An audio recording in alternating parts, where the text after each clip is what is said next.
Your children won't remember most of what you say to them, but they will remember how safe they felt around you and how steady you were when life wasn't. That's what stays. 5 ways to be a superhero dad. My name is Rocco Carlisle, and at 65, with the benefit of time, distance, and regret, I've learned something simple about fatherhood. Being a superhero dad has very little to do with being impressive, and almost everything to do with being present when it would have been easier to be elsewhere. Win the battle at home first. There was a time I believed providing was enough. Long hours, constant pressure, always just one more thing before heading home. I told myself I was doing it for my family, but what I didn't see then was how often they were getting the tired version of me. The leftovers. Children don't measure love in income or effort. They measure it in attention. A superhero dad isn't the man who conquers the world. He's the man who makes home feel like the safest place in it. Show strength without hiding your humanity.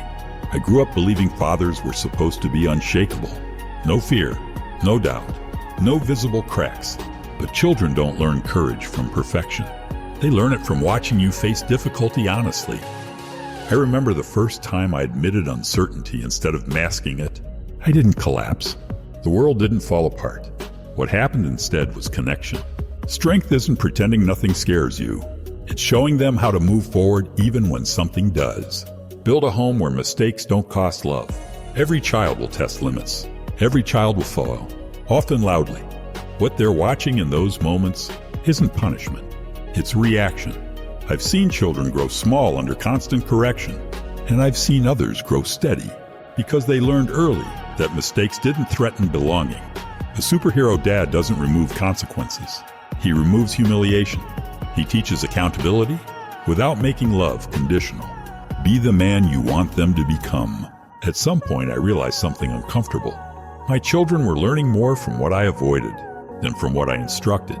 They watched how I handled conflict, how I spoke about myself, how I treated people who disagreed with me, how I dealt with pressure when no one was watching. Children don't absorb advice. They absorb identity. If you want confident children, let them see you act with quiet confidence.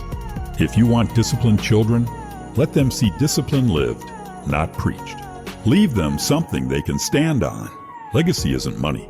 It isn't stories. It isn't reputation. It's internal. It's the voice they carry into adulthood when life gets heavy and you're no longer there to answer the phone. I've met grown men who still stand straighter because of how their father showed up, and others who are still trying to rebuild what absence quietly took. A superhero dad doesn't raise children. He raises adults who trust themselves because someone once stood firmly behind them. At the end of the day, your children won't remember how busy you were. They'll remember if you were there. They won't remember the rules as much as the tone. Not the lectures, but the example. And long after you're gone, the greatest proof that you were a superhero will be this. They walk through the world steady because once upon a time, you were a steady beacon of light